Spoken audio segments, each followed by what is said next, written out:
CNN Live Nationwide. Magandang umaga, Riel. Magandang umaga, Pilipinas.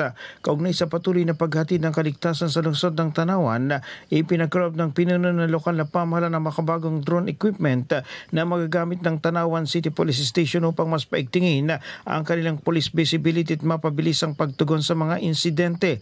Ang nasabing kagamitan ay personal na tinanggap ni PNP Tanawan City sa panguna ni OIC Police Lieutenant Colonel Cesar Ian Binukal na nagpaabot ng taos-pusong pasasalamat sa patuloy na suporta ng pamahalang lungsod sa kanilang hanay. Sa pamagitan ng makabagong drone technology, mas magiging epektibo pa ang PNP sa pagbabantay sa bawat bahagi ng lungsod, kabilang na ang maagap na pagsugpo ng iba't ibang krimen. Mula sa DWL-FM 95.9, ito si Renz Belda ng CMN Batangas nag-uulat live para sa CMN Pilipinas. CNN Live Nationwide.